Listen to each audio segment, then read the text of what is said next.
ಕೈಗಾರಿಕಾ ಪ್ರದೇಶ ಮಾಡಲಿಕ್ಕೆ ಈಗಾಗಲೇ ಸಿದ್ದರಾಮಯ್ಯ ಸರ್ಕಾರದಲ್ಲಿ ತೀರ್ಮಾನ ಆಗಿತ್ತು. ನಾನು ಈಗ ಡಿ ಕೆ ಶಿವಕುಮಾರ್ ಸರ್ನ ವಿನಂತಿ ಮಾಡ್ಕೊಳ್ತೇನೆ, ಇದನ್ನು ಅದ್ಭುತವಾದಂಥ ಒಂದು ಕೈಗಾರಿಕಾ ಕೇಂದ್ರ ಮಾಡಬೇಕು ಅಂತ ನನ್ನ ಆಸೆ. ಆ ಕಡೆ ಬರೀ ಕಿತ್ತೂರು ಕಡೆ ಬೆಳೆದ್ರೆ ಸಾಧ್ಯ ಇಲ್ಲ, ಈ ಕಡೆ ಗದಗ ರೋಡ್, ನವಲಗುಂದ ರೋಡ್ ಕಡೆನೂ ಕೈಗಾರಿಕಾ ಅಭಿವೃದ್ಧಿ ಆಗಬೇಕು ಅನ್ನುವಂಥದ್ದು. ಹುಬ್ಬಳ್ಳಿ ಒಂದು ಕಾಲದಲ್ಲಿ ಈ ಬಾಂಬೆ ಬಿಟ್ಟರೆ ಉತ್ತಮವಾದಂಥ ಮಾರುಕಟ್ಟೆ ಆಗಿತ್ತು. ಇದು ಮಾರುಕಟ್ಟೆ ಮಾಡಲಿಕ್ಕೆ ಏನು ಪ್ರಯತ್ನ ಮಾಡಬೇಕು ಅದನ್ನೆಲ್ಲ ಮಾಡೋಣ.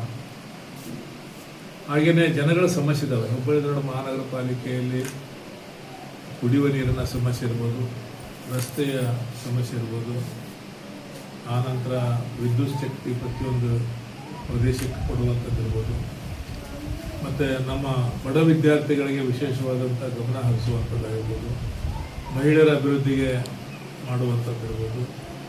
ಇವೆಲ್ಲನ ಒಂದಿಷ್ಟು ಕಾರ್ಯಕ್ರಮ ಇಟ್ಕೊಂಡು ನಾನು ಕಚೇರಿ ಓಪನ್ ಮಾಡಿದ್ದೇನೆ. ಹುಬ್ಬಳ್ಳಿಯಲ್ಲಿ ಭಾಳಷ್ಟು ಅನುಭವಸ್ಥ ಆಡಳಿತಗಾರರಿದ್ದಾರೆ. ಅವರ ಆಡಳಿತಗಾರರ